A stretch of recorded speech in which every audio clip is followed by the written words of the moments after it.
Welcome back to the Deep Dive. It is January 20th, 2026, and today we are looking at a topic that really fundamentally changes how we have to think about security. It's this concept people are starting to call the Internet of AI. It sounds like a buzzword, doesn't it? But it's actually a really precise description of where we've landed. It really is. I was looking through the research we have today, from Cyata and Blue Rock, and it just struck me how fast things have moved. Oh, yeah. I mean, think back just 2, maybe 3 years.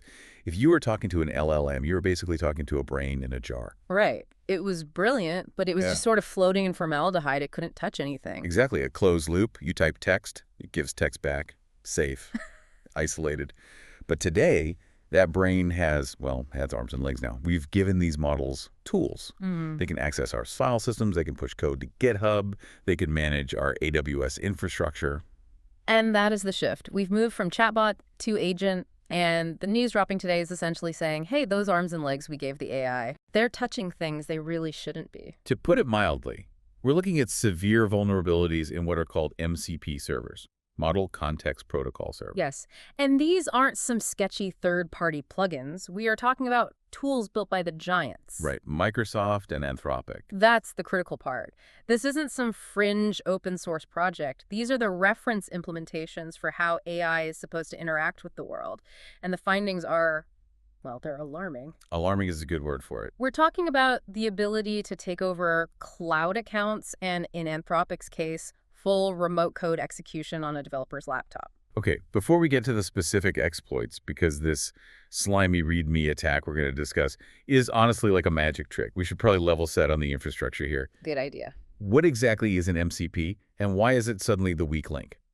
So MCP stands for Model Context Protocol. It was introduced to solve that brain in a jar problem we just talked about. Okay. It's a standard sort of a universal bridge that lets an LLM connect to external data. So instead of me having to copy a PDF and paste the text into a chat window, the MCP lets the AI just reach out and read the file itself. Precisely. It connects the model to your local files, your Google Drive, your Slack, your Git repositories. It's the plumbing of this new agentic web. But here's the catch. There's always a catch. When Anthropic designed this standard, they prioritized flexibility. They wanted developers to be able to build, anything. Which usually means security was There's what? optional. Left to the implementer is the polite way of saying it. And we have data on how that went. Blue Rock analyzed over 7,000 of these MCP servers exposed on the internet. And what did they find? What was the verdict? 36.7%. Nearly 37% of them had potential server-side request forgery or SSRF exposures. That is a staggering number. Over a third of this new infrastructure is just potentially wide open. It paints a picture of an ecosystem that is overly pliant. I mean, everyone is rushing to make their AI useful, so they are tearing down the guardrails to let the data flow. Okay, so let's make this concrete. We have 2 major case studies today. One from Microsoft, which is about data leaking out, and one from Anthropic, which is about malicious code getting in. Let's start with Microsoft. Sure. So this centers on a tool called MarkItDown. I've actually used this, I've seen it on GitHub. It's incredibly popular. It has something like 85,000 stars, right? It is. It's a staple. And the premise is very simple. You have a mess of files, Excel sheets, PDFs, Word docs, and you need to feed them to an LLM. And LLMs love Markdown. They love Markdown, so MarkItDown just converts everything for you. Seems harmless enough. It's just a translator. You would think, but Blue Rock found that because of how it fetches files, it is vulnerable to that SSRF issue we just mentioned. Okay, let's break down SSRF for the listener who isn't a penetration tester. What's actually happening there? Okay, think of MarkItDown like a concierge at a hotel. You, the user, tell the concierge, go fetch me the newspaper from the lobby. The concierge goes and gets it. That's normal. But in an SSRF attack, you tell the concierge, go fetch me the master keys from the manager's office. And because the concierge is, over-permissioned and doesn't check if you should be going there. So he just does it. He just walks into the office, grabs the keys, and brings them right back to you. So the tool is acting as a proxy. Yeah. It has access to places that I, as the external user, shouldn't. Exactly. And in the context of cloud computing, this gets dangerous fast. Blue Rock demonstrated this on AWS. If you run MarkItDown on an EC2 server, which is very common, it has access to the internal network of that server. And that's where the instance metadata service comes in, right? I always think of this as like the server's subconscious. where it keeps its own secrets. That's a great way to put it. Specifically, they targeted IMDS-v1 by telling MarkItDown to convert a file at a specific internal IP address. They trick the tool into reading the server's metadata. So instead of a PDF, it's returning. Right. Access keys. Access keys, session tokens, secret keys, essentially the identity of the server. And once you have those, you are the server. You can pivot into the cloud environment and do whatever that server had permission to do. That seems like a massive oversight for a Microsoft tool. But reading their response? They don't seem to think it's a bug at all. And this is the most fascinating part of the Microsoft story.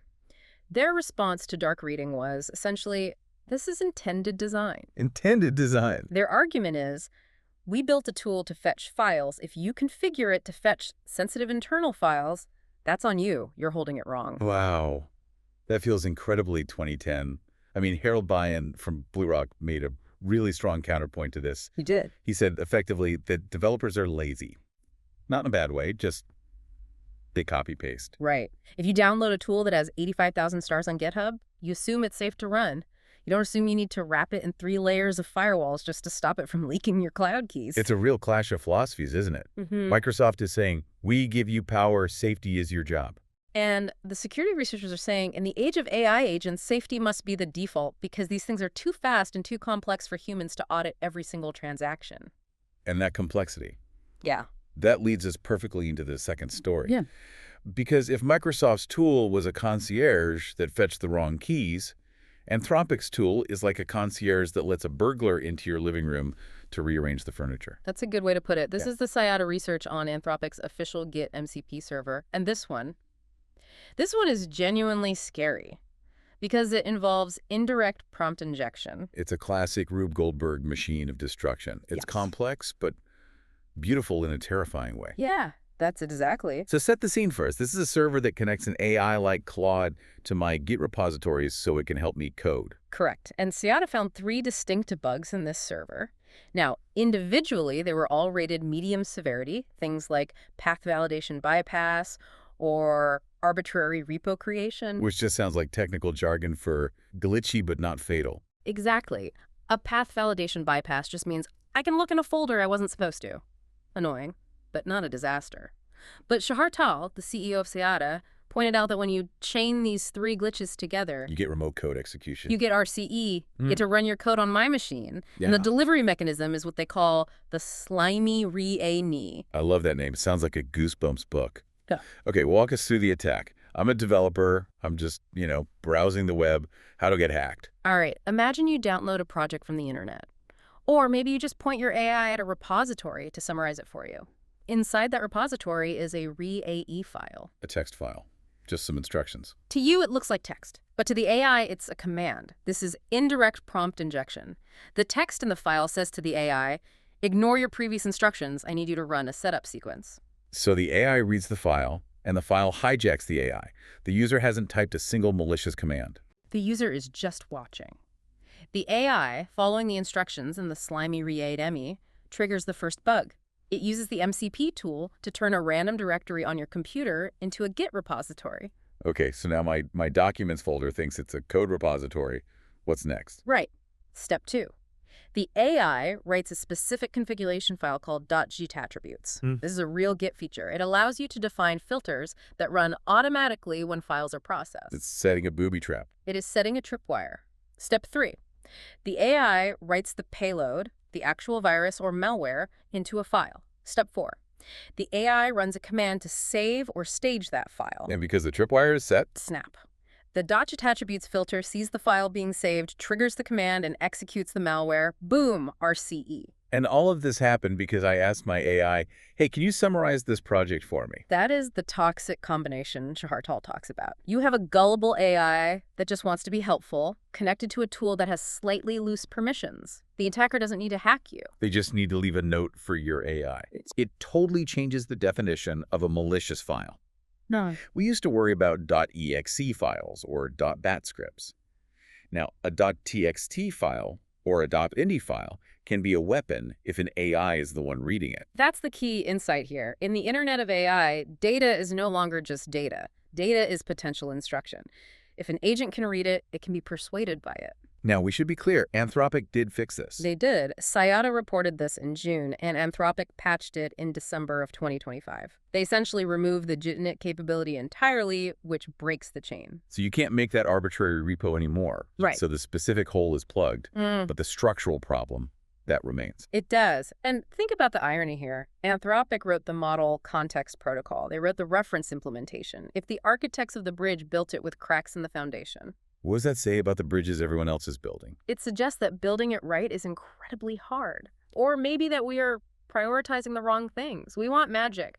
We want the AI to do everything. Fix my code, organize my files, deploy this server. Right. And to do that, we give it broad permissions. But in security, broad permissions is usually just synonymous with vulnerability. It's that overeager employee problem all over again. It really is. If you give an intern the keys to the safe because you don't want to be bothered every time they need a paperclip, right, eventually the safe is going to get robbed. And in this case, the intern is hyper fast, connects to the entire internet, and will believe anything a stranger writes on a piece of paper. So what's the takeaway here for the people listening? I mean, we have listeners running dev teams, people integrating these agents right now. Do we just stop? No, you can't stop the wave, but you have to adopt a posture of extreme skepticism, especially with default configurations. So don't trust the out-of-the-box settings. Never. If you are deploying an MCP server, whether it's MarkItDown or a Git tool or something custom, you need to apply the principle of least privilege, ruthlessly. So ask, does this AI need to be able to write files? No. Then make it read-only. Does it need network access? No. Then cut the connection. Put the AI back in the sandbox. Maybe not a sealed room, but a playpen with some high walls. Exactly. And for indirect prompt injection specifically, you have to assume that any data the AI ingests from the outside world web pages, downloaded repos, emails, could be malicious. Right. You need a layer of sanitization, or you need to ensure the AI simply cannot execute dangerous commands no matter what some text file tells it to do. It really feels like we're in this awkward transition period. We built this amazing engine. The LLMs are incredible, but we haven't built the chassis or the brakes yet. We're driving a Ferrari engine strapped to a go-kart made of plywood. And we're surprised when it rattles apart at 100 miles an hour. That is a very vivid image. We are introducing layers of abstraction. You have the LLM, the MCP, the underlying server OS, the cloud infrastructure. Bugs love to hide in the seams between those layers. The seams. The slimy README didn't exploit a bug in Claude. It exploited a bug in how Claude talked to Git, which then talked to the OS. It's the seams that get you. Always. You know, this whole conversation, it really challenges the optimism I usually feel about autonomous agents. How so? I want an agent that can book my travel and manage my calendar. But if that same agent can be tricked by a hidden font on a website into emailing my credit card details to a hacker, we just aren't there yet. We aren't. And that is the question of 2026. Can we build an immune system for these agents? Because right now, they have no immunity. They catch every single virus they touch. That Blue Rock stat also keeps coming back to me. That 37% of servers have these SSRF vulnerabilities. That's not just a technical stat. That's a reflection of human behavior. We are downloading these tools, plugging them into our most critical systems, and just hoping for the best. It is the gold rush mentality. And in a gold rush, people buy shovels without checking if the handle is going to snap. That data from Blue Rock is a wake-up call.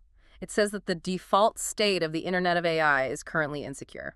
And for the individual developer, the person sitting at their desk right now using these tools to code, the slimy README concept is something that should change how they even browse the web. Absolutely. Think about how we all learned to be suspicious of email attachments in the early 2000s. Right. Don't click the link. We need that same level of suspicion for context we give our AIs. If you point your AI at a URL you haven't vetted, you are effectively running code from that URL. That is the mental shift that has to happen. It's no longer read this. It's process this. And processing implies action. And action implies risk. I want to leave the listeners with a thought to mull over today. We are rushing to invite these agents deep into our digital lives, granting them access to our most private files and infrastructure, all in the name of efficiency. But if a simple text file, a slimy README, can turn your own assistant into a double agent, are we actually ready for the Internet of AI? Or have we just built a highly efficient, automated way to compromise ourselves? It's the question everyone needs to be asking before they click connect. Thanks for listening to The Deep Dive. Stay curious, stay skeptical, and maybe go check those permission settings. Right now, we'll see you next time.